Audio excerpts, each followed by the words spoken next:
My channel is primarily about questions having to do with property rights.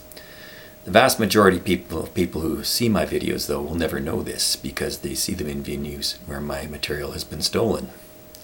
This is a paradox which has made me wonder about the roots of the internet theft culture and whether people are essentially playing out a biblical narrative. So I looked in the Bible to see if I could see if there are examples of copyright infringement within it.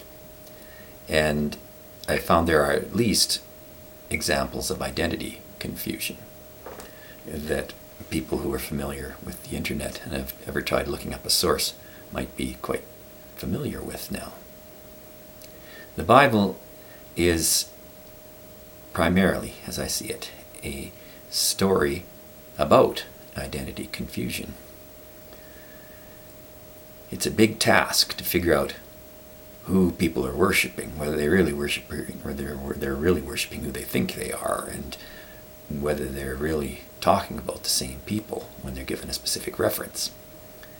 There are two primary creations in the first couple of chapters of the Bible with two different gods, and as I see it, two lineages of beings descended from them. One where people live out their lives as mortals, albeit with longer lives than what we have today at the beginning, and the other where people try to become like the gods and are altered and have their lineage affected by interactions with supernatural beings. In Genesis 1, the Adam, which is male and female, is made in God's image after God's likeness, and the God is called Elohim. And these people, from then on, because they're made male and female at the same time, can be distinguished in their lineage by the fact that they live mortal lives. We are told how old they are when their first son who carries on the lineage is born, and we're told how old they are when they're died, and we're told if they have other sons and daughters other than the primary inheritor of the lineage. On the other side, this is not true. We have the way that the first man, who's made on his own first, and then has a woman made from him, reproduce, altered by their interactions with the supernatural. They meet a serpent, a magician figure, according to some interpretations, who tempts them to eat from the tree of knowledge. And afterwards, there are echoes of this. Instead of saying that the first son of this union is begotten in the image of the Father, like the Adam in Genesis 1 was made his first son in his image and after his likeness, we are told that this Adam in the Genesis 2 creation knew his wife, an echo of the tree of knowledge, and she conceived another echo of the tree of knowledge, and bore Cain and said, I have gotten a man from the Lord, from Yahweh. Now, the Bible kind of rests on the idea that if a woman says she's had the child of a deity, we should believe her and take that seriously. So, I would say that in this case, there is a case of a deity immaculately conceiving, as I would interpret it, a child with a woman, a mortal woman. And this child goes on to murder their normal mortal child, as they would interpret it, because when Abel is born after Cain, it just says that Eve bears again. It doesn't say that Adam knows her and she conceives a second time. There's no hint of the tree of knowledge of good and evil. Later on, there's another knowing. Adam knows his wife again, and she has a third son named Seth to replace, according to her, by the actions of the deity in chapter 1 of Genesis, Elohim, the lost son Abel, who was murdered by Cain. So we have two sons that are born to Adam and Eve that survive, and they're both put there in one way or another by deities. And from then on, all of their lineage echoes the way that the Adam from Genesis 2 was made. He was made on his own first. And all their children that are mentioned as sons are male. A couple of them far down the line have wives, and there's one woman who's mentioned as the sister of a son, but the word daughter is never mentioned, like it is in the lineage of the chapter 1 creation. Also, all these children, these sons of Adam and Eve, and the people descended from them, never have any ages assigned to them as to when they have their sons and how old they are when they die, because we're never told that they die. So there's this switcheroo, perhaps, in that we thought they didn't eat from the tree of eternal life and therefore didn't gain eternal life, yet they seem to have begotten, or known and conceived, to give birth to children who we're never told die. They kill. Cain kills Abel, and one of Cain's descendants takes vengeance on a man, but we're never told of their death.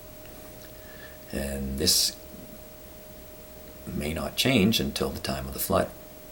And before the flood, there is a line of Cain descent which has some names in common with the creation on the other side. There's a Lamech who becomes the father of some sons which don't lead to Noah, whereas on the other side there's a Lamech who is the father of Noah. In the Elohim creation, from Genesis 1, there's a line of descent, direct line of descent with everybody's ages and everybody's first inheriting sons given, that eventually leads to Noah. And Noah is described as a man who was perfect in his generations. In all his ancestry, nobody's married outside the faith, and nobody's interbred with any gods or had the children of gods. They've always been with men. Whereas there's a second mention of Noah, who's the Noah of Yahweh, and he is described as righteous in this generation. There's no direct line of descent linking him to his forebears, the Cain and the Seth from Adam and Eve in chapter 2.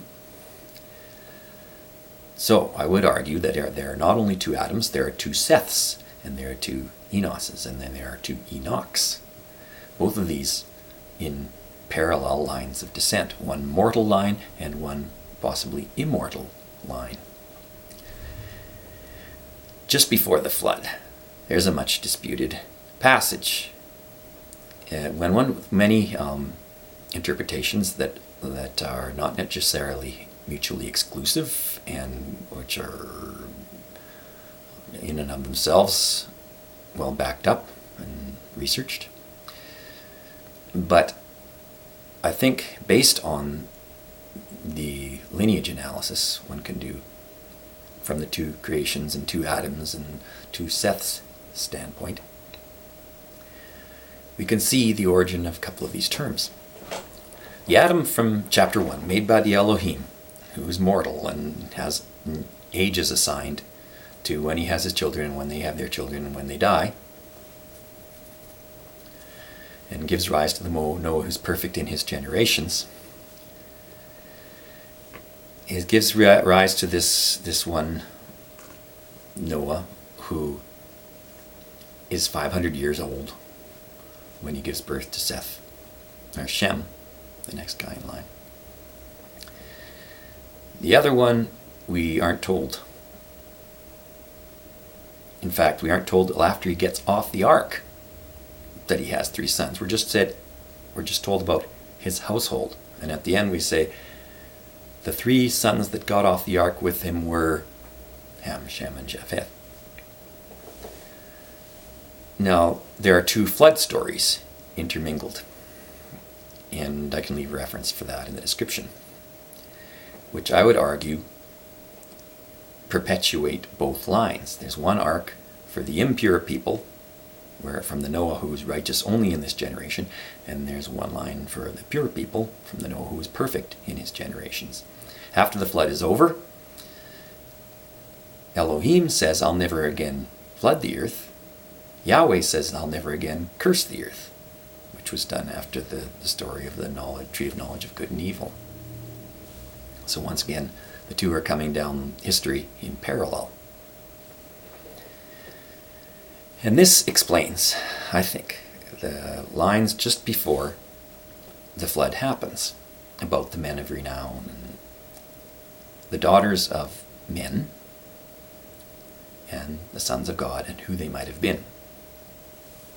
Sons of God can just mean followers of a particular faith, believers in God, faithful people. Or it can mean someone with a genetic relationship or family relationship descending from someone else. But I think the best fit is with the immortal side from Adam and Eve, because both Cain and Seth had gods who played a role in their birth. And that would make all of their descendants, because the Bible in this description doesn't discriminate between sons and grandsons and great-grandsons and so on, would make all their descendants sons of God. Yahweh himself is a version of a Canaanite god who was a son of El. So Elohim, the word for God, is the name of the father of Yahweh. So Yahweh himself is a son of God, and any of his sons, like Cain and the sons and sons and sons who come after that, would all be sons of God. Similarly, if Elohim is responsible for the conception of Seth on the Adam and Eve line of descent, the immortal line, all those would also be sons of God. They would be born of the union or the use of mortal woman to carry the son of a god, Yahweh and Elohim. So, everybody in that line of descent could be called, in the genetic sense, a son of God. On the other side, we have all the people who are descended from men, who are never messed around with and have reproduced as mortals all the way along, although they lived to be very great ages. And they are the only ones who ever described as having daughters. The other line has no mention of the word daughter, it never comes up. So, the people descended from Adam, male and female, from Genesis chapter 1, the Elohim creation, could be considered to be the daughters of men. And in the rivalry between these two creations, each side wants to wipe out all the people on the other side. The pure people don't want to be contaminated by the impure people, and the impure people don't want to be contaminated by the pure people.